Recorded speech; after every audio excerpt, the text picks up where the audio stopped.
Welcome to the Canon R3 Complete Camera Guide. My name is John Gringo, and I have a great class in store for you on one very amazing camera. The R3 is unlike any previous digital camera that Canon has ever brought out. They've taken a little bit of their 1D series of cameras, they've mixed it with their R5 series of cameras, and they've come up with a camera that is, well, frankly, a lot of fun to shoot with if you ask me. It is also one of the most complex cameras that has the longest menu of any camera I have ever seen in my life. It has taken me a long time to go through everything to really figure out how this camera works, and that's what I want to share with you in this class. What we're going to be doing in here is going through virtually everything this camera does. I've designed a class that really takes you through all the steps of what this camera can do, divided into nice, even sections. We're going to start off with just a little bit of basic introduction, just in case somebody's jumped up to a new, more advanced camera. We're going to take care of the most important things at first, like exposure controls, and there's a lot of things to talk about in here. And then probably the biggest, most important section in this class is on focus controls. There is a lot going on and a lot of very interesting things. The drive settings are also very important, very unique in how they work in this particular camera. We'll then take a tour of the camera, looking at all the buttons and dials that we haven't talked about so far. We'll take a closer look at the viewfinder and monitor options, things that you can turn on and off in there. We'll take a quick tour of the quick menu, which is the quick important settings from the menu. We're going to take a special section and talk about all the movie shooting options on this camera, some tips and advice in there. We'll then look at all the camera connections, things that you can plug in and hook up to the camera. We'll take a brief tour through some of the available lenses and things that you want to know about lenses. And then the next several sections are going to be very detailed. We're going to be going through the menu system in its entirety, one item by one item in there, till we get through all of the items. And then finally, we're going to end up with what I call the field setup guide, which is tips and advice on how I would set the camera up for going out and shooting different types of real-world events. Now, along with this class is a PDF, and this PDF has a number of things in it. As you know, I do a lot of visuals in my class, and some of those visuals are in here so you don't have to take notes yourself. And we also have the entire menu setting in here. All the menu recommendations in my class and all the menu options in the camera are laid out on a few sheets of paper. Now, as I say, this is one of the most complicated cameras I've ever used. And back in the old days when I started doing these classes, I'd put the entire menu on one sheet of paper, and that doesn't work anymore. It's on 3 sheets. It doesn't completely fill 3 sheets, but it's on 3 sheets of paper so that you can break down and see what is in the menu. You can quickly scan and find those things. You can have my recommendations, or you can just have a blank sheet of the menu so that you can put in your own notes and your own recommendations. And so this can be handy information to print out and have along with you when you are watching the class or for shooting in the field later on. And so I think this is going to be a great class for anyone who really wants to master this camera and really get to know it, because we are going to dive in very, very deeply on this. Now, as we go through this class, we're going to be talking about certain physical controls on the outside, and I'm going to be making references to things that we change in the menu. And so I'm going to be kind of telling you where to change things in the menu, but we're not actually talking about the menu at that time. And if you want to jump ahead, and I know some of you like to jump ahead and make that change right there where we're talking about that particular section, I'm going to give you this menu reference box, and that'll tell you where to go in the menu to make that change that I am talking about. Now, later on in the class, I might be referencing something we talked about earlier on, where we talked about that concept in a little bit more fuller detail. Generally speaking, I only really explain something once, and that is usually the first time through. There are some exceptions, but I may be giving you references either forward or backward in the class where to find more information. All right, so the class that you are about to watch here is really focused on the Canon EOS R3 camera. There are a lot of things that we all know are important to taking great photos, understanding light and composition, and a variety of other things. And, well, in this class, we're focusing on this camera because this camera has a lot of operations, and that's what this class is all about. And so we're going to really concentrate on what you can do specifically with this camera. My kind of bent on photography is I like to know how to do things manually. I like to know how to do them automatically, and sometimes I use that, but if I want to replicate things, I want to know how they work manually. And that's what I want to teach you, is how to set this camera up manually to do what you want. And then if you want to put it in automatic, that's fine. Feel free to do that, but you'll know what's going on manually, and if something isn't working right, you'll know how to go in and change it and fix the problem yourself. Now, I don't know how much you know. I think this camera is going to attract a wide variety of users. I think there's going to be some long-time professional Canon photographers that are going to pick this up after using years and years of 1 series cameras, and you know what I'm talking about. And there's going to be some information in this class that you're going to think, well, that's kind of basic for me. And that's because there's going to be some people who are relatively new to photography. They really want to do something right, and they're going to pick this up because this might very well be the best tool possible for that job. And I want to make sure that I get everybody educated on pretty much everything. We'll skip some basic things, but I'm going to really try to explain how everything works in this camera. Now, as I said before, this camera has the longest instruction manual that I have ever seen. And so you could spend a lot of time going through that. And, for some people, I do recommend checking it out, going through it, because I am not going to be able to discuss everything in that instruction manual in this class. I am going to try to cover what 98 to 99% of the photographers want to do 98 to 99% of the time. There's going to be a few of you in special use cases that are going to need a little extra information that is in that manual. It's still used for certain detailed specifications, compatibility issues, and further information on certain topics. One area that I'm going to go a little light in this class is the communication menu in the camera. This is where you can hook up to wireless servers or wired servers through the LAN connection on this. And so if you're hooking up to a server and you're connecting things over a network, we're going to go a little light on that one in here because whatever system you hook up to really changes the way things work, and I just can't address what everybody does with that. I will be showing you how to hook your camera up to your phone so that you can do a remote control. And then I'll kind of give you a quick tour throughout that. And so I'm going to really try to cover as much as I can for as many people in this class.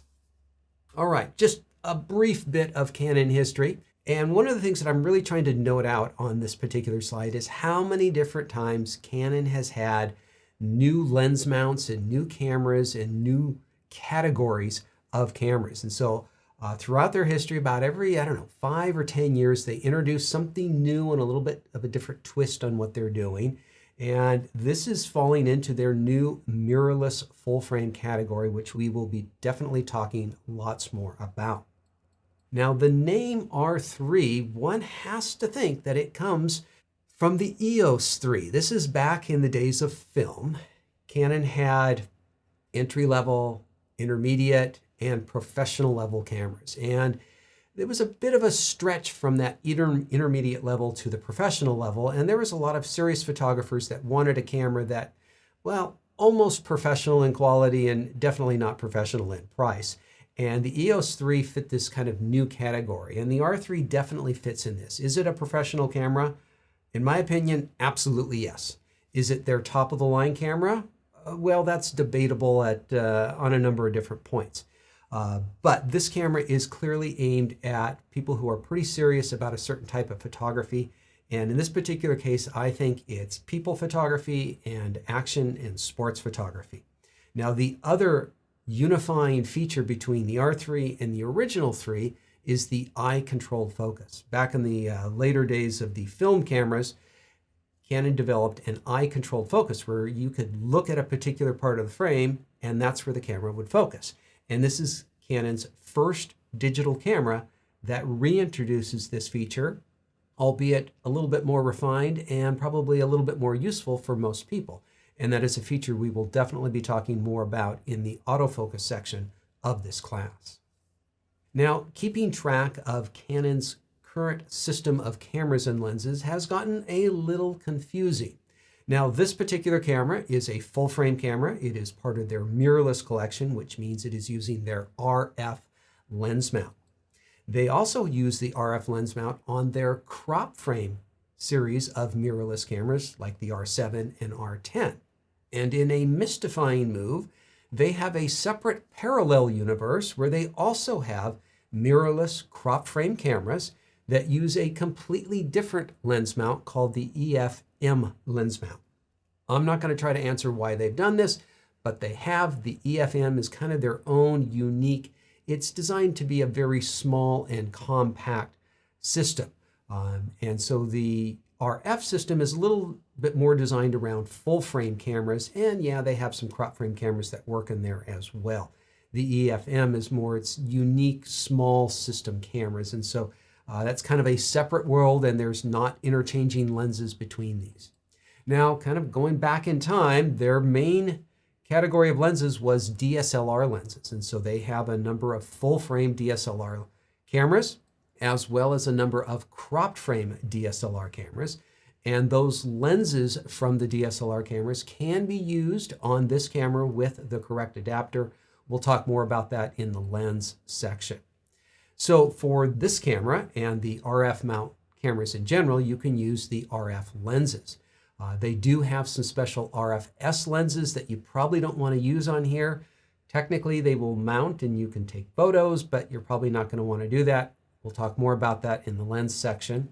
And then once again, in this parallel universe, there are EFM lenses, which are designed for the EFM mount, and they're kind of a thing unto themselves, and they're not going to work on this particular camera. All right, let's talk about the care and handling of this camera. First off, like all cameras, there's a lot of warnings. There's always dire warnings about dirt and water and dust and so forth, and you do need to take some reasonable precautions. More on weather resistance in just a moment. Using only specified power sources. This is a really expensive camera. I think no matter what your budget is on cameras, this is still a pretty expensive camera. And I don't know that buying cheap batteries is the best way to save money. There are some out there that may technically work, and they do from what I've seen, but they just don't have the quality that Canon does. They may not last as long in the number of recharges or on each specific charge. And so personally, I would really recommend that that's probably not the best way to save money in buying cheap batteries. There's always one goofy caution in there. I thought keeping this out of reach of young children seemed like reasonable advice. I'm not sure this is quite the right camera for your 10-year-old to learn on. It would be a great one. I would have loved it when I was 10, but I'm not sure that all 10-year-olds would take the proper care of this particular camera. Now, the construction on this camera, it uses what they call a professional grade magnesium alloy body. Most of the cameras these days are using the magnesium alloy body. It's very good, it's tough, rugged, and it's lightweight. The professional grade means that they are making it in the quality level that their 1D series of cameras, which is a very encouraging feeling that you're going to be getting really top quality construction here. Now, specifically on that weather sealing, it is dust and weather resistant. Don't go underwater with it. Is it going to handle a big splash of water? I don't know. Possibly, probably, depends on a number of factors. It does have the same weather sealing as those 1D series of cameras, which is excellent. However, you need to have everything closed on the camera. So the memory card door, the ports on the side, and this little rubber gasket on the top of the camera that slides off here. And I know everyone's going to lose. Canon's going to make a ton of money selling extra ones of these. And so if you really want to have this weather sealed, you'll want to have that on the top of the camera. So if you are working out in rainy conditions, make sure you've got one of those or an extra one of those so that you can really keep your camera protected. Now the shutter life on this, well, it's as good as I have ever seen. It's a 500,000 cycle shutter rating on this, which means that's how many times you can fire the shutter, and it's expected to last. And I expect your camera to last quite a bit longer than that because the electronic shutter on here does not use the physical shutter. And I think a lot of people are going to be using the electronic shutter on here because it is just so darn good. I've done some very interesting tests to show the distortion that you get with electronic shutters, which is kind of the big issue right now, is reducing that distortion. And I've got some very telling results that we're going to be looking at in the drive setting in this particular class. All right, let's make sure your camera and my camera is ready for today's class. You're going to want to have a battery in. It takes about 2 hours and 50 minutes to charge it. And they do say that you're going to get about 500 to 800 shots on that battery. Just a kind of a real quick side note, I took the camera out and I was shooting an event over the course of several hours. And I shot through 2,500 shots and the battery was down 36% in power. So it used 1/3 of its power to do 2,500 shots. But officially, the camera is rated at shooting somewhere between 440 and 860 shots. And the reason that there is such a vast difference between my real world experience and what is technically stated in the specifications is because when they test the camera, they have a certain parameter testing, which is something along the lines of press halfway down on the shutter release, meter, wait 5 seconds, press all the way down, take a photo, release, wait 10 seconds, and then repeat that process again and again. And when I was out there shooting, I had the camera on and I was pressing down, shooting a burst of 10 or 20 images, and then stopping, then focusing, and then repeating that cycle over and over again. So if you are shooting sports and rapid action, that 500 to 800 shots, you're going to get way more than that. Really depends on how you shoot. All right. You'll need a lens on the camera. You'll need a memory card. You can use 2 different memory cards in here, so either one you have is going to work to just get you out there. The on switch on the back of the camera, flipping that on. And if you want kind of full, simple automation, make sure your lens is in autofocus. Most lenses, but not all lenses, will have an autofocus and manual focus switch on it. So just make sure that that is in the autofocus position. And then pressing down on the mode button and getting it over to the program mode, and then pressing down on the shutter release. So let's make sure that my camera is set up here. And so let's go ahead and we'll flip it on here in the back. And this lined up just a little bit here. And I'm going to press down on the mode button on the top, and I can adjust my settings here. And I'm going to go ahead and set it to P, press the set button there. And let's make sure my lens is in autofocus. It is over here on the side. And so now I can just simply press down on the shutter release button and take a photo. And there we go. Now my camera looks like it was in the electronic shutter, which is why it did not make any sound when I did that. And we're going to address that here in just a slide or two. All right, firmware check. So all cameras, including this one, have firmware, which is the software that runs the operation of the camera. And currently I am doing this class with version 1.2.0, which means they've made a few little changes and a few modest changes as well in the operation of the camera. And what these firmware updates do is they can do typically 4 different things. They fix little bugs, they improve performance, they might enhance the compatibility with flashes, lenses, or other devices that they come up with. And sometimes they give you new features that you didn't have originally. And so there's been a few new things that they've added into this camera that people who bought it on day one didn't get, but everybody can get by downloading the new firmware. What you do is you go to Canon's website, you look up their downloads for the R3, you download the firmware for this camera, you put it on a memory card, put the memory card in the camera, come to setup menu number 6, go into the firmware, the camera will recognize that there is firmware on the card. A little key tip here, make sure that your memory card is formatted before you put the firmware on it so that there are no other photos, nothing else on that card. And so then when you go into setup menu number 6, you can update the camera's firmware. It takes a few minutes, 3, 4, 5 minutes, depending on how big of update it is. And voila, you get all the bug fixes, performance enhancements, new features, and what have you. And this is something that you're likely to see somewhat frequently with a high-end camera like this. They really want to address the performance of the camera and the features. They want to keep it as competitive as possible. It's probably not likely to have a lot of updates after a number of years. So if you don't have the most current firmware on it, go to Canon's website and get it updated right now, free of charge. Make your camera as new and as fresh as possible. Now, I've been playing around with my camera, getting it ready for today's class. There's a good chance you've been playing around with your camera since you've had it, because, well, it just begs you to do that sort of stuff. And what I'm going to do, but you don't have to do, is I am going to reset my camera back to the factory default settings. And that's because I want my camera to be very similar to somebody who has just taken it out of the box. And so if you want to follow me, that's great. You can do that, and I'm going to go ahead and show you how you do it. You need to dive into the menu, go to Setup menu number 5, and there is a Reset Camera option in there. Now, you can go in and reset individual settings if you want. So there's all sorts of things that you might say, I think I played with this and I want to change it off, but not change everything else. And so this allows you to be very discriminating in what you change. I'm going to go ahead and just do a factory reset, which takes a little bit more time and is more all-encompassing.